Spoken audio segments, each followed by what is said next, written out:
નમસ્કાર મિત્રો, અમારી ગુજુ ગુરુજી યુટ્યુબ ચેનલમાં તમારું સ્વાગત છે. મિત્રો, આજના વિડીયોમાં આપણે ધોરણ 5ના બાળકો માટે મહત્વની વાત કરીએ.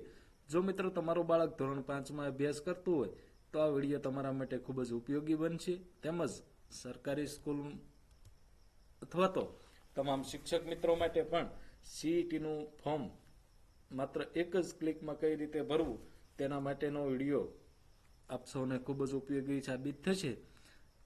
મિત્રો, વિડીયો ઓનલાઈન એપ્લિકેશન કઈ રીતે કરવી તેની માહિતી મેળવતા પહેલા આપણે સીઈટી વિશે થોડી માહિતી મેળવી લઈએ. તો રાજ્ય સરકાર દ્વારા વર્ષ 2023-24ના શૈક્ષણિક વર્ષથી Gyanshakti residency school, Gyanshakti tribal residency school અને રક્ષાશક્તિ સ્કૂલમાં ધોરણ 6માં પ્રવેશ માટે અને સાથે સાથે મુખ્યમંત્રી જ્ઞાન સેતુ મેરિટ સ્કોલરશિપ યોજના માટે કોમન એન્ટ્રન્સ ટેસ્ટ સીઈટી મેરિટના આધારે સ્કોલરશિપ યોજના શરૂ થયેલ છે.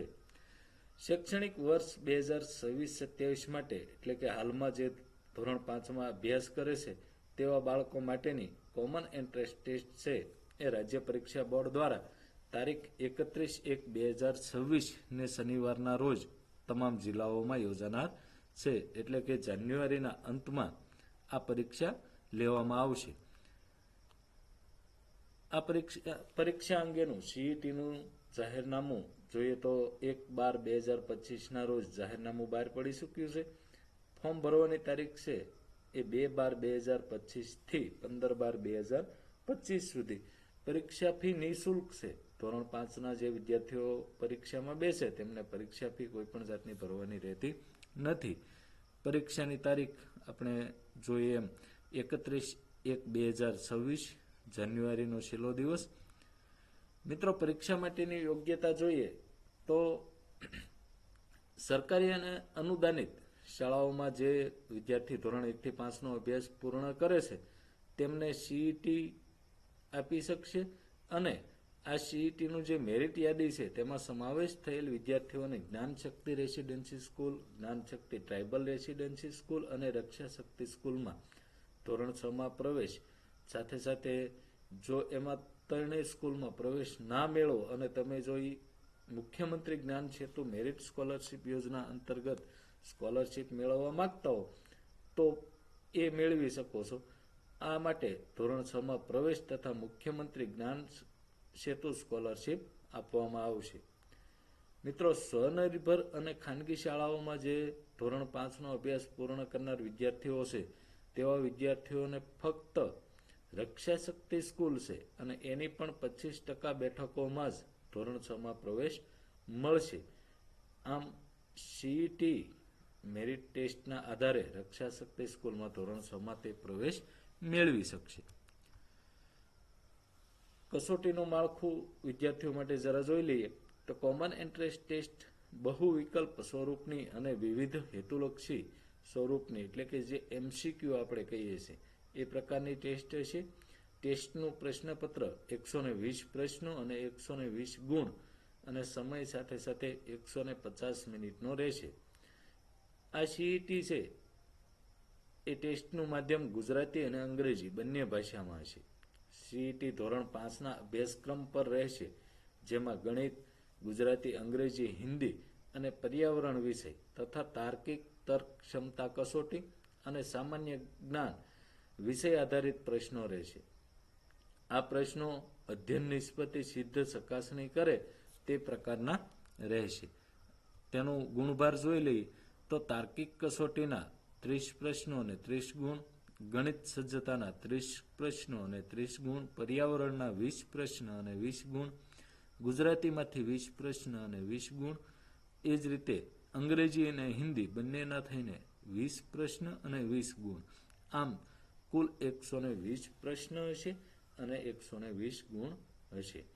અહીં નોંધ આપેલી છે કે પરીક્ષામાં 30% પ્રશ્નો એનઈપી 2020નું જે ક્રાઇટેરિયા નક્કી કરવામાં આવ્યો છે તે સિદ્ધ થાય છે કે કેમ તે અંગેના પ્રશ્નો પૂછવામાં આવશે.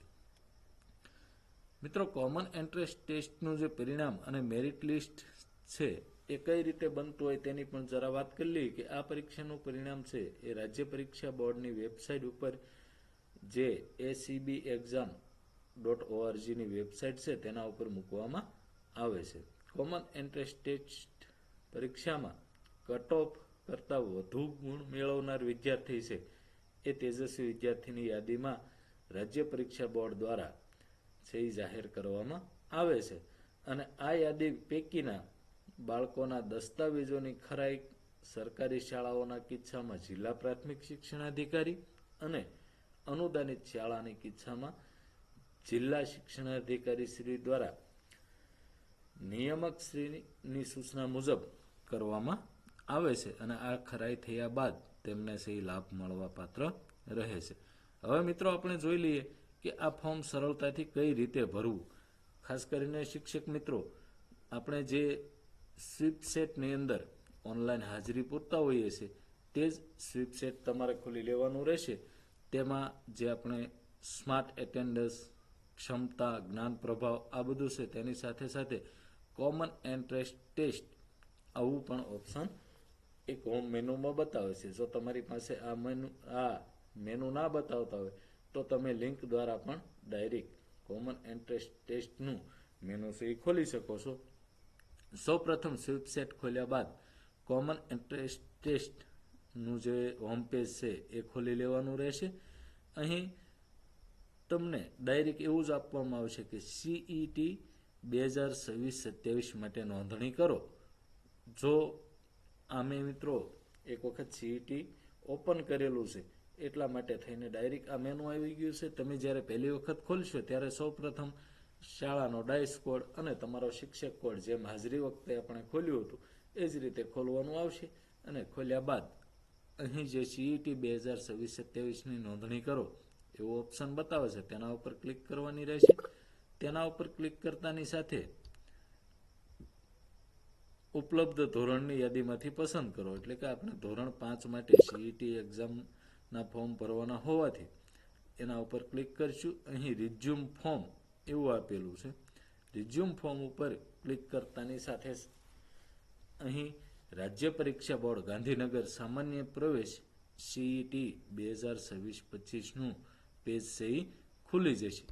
એના ઉપર ક્લિક કરશું એટલે આપણા ધોરણ 5ના વિદ્યાર્થીઓના યુડાઇસ કોડ આવી જશે.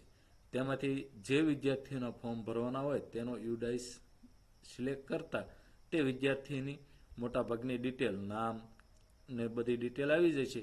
આપણે માત્ર એનો મોબાઈલ નંબર અહીં નથી એટલે મોબાઈલ નંબર એડ કરી અને સંમતિ આપી અને સાસુઓ ઉપર ક્લિક કરતાની સાથે જ એનું ફોર્મ છે CETની પરીક્ષા માટે સબમિટ થઈ જશે. તો મિત્રો, CETનું ફોર્મ ભરવું ખૂબ જ સરળ છે.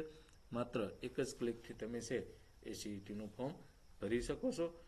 તમને કંઈ પણ મુશ્કેલી હોય તો અમારો સંપર્ક કરી શકો છો. અને આવા જ વિડીયો માટે ચેનલને સબસ્ક્રાઈબ કરી રાખો અને ધોરણ 5ના અભ્યાસ કરતા વિદ્યાર્થીઓ માટે બીજાને શેર કરો. ખૂબ ખૂબ આભાર.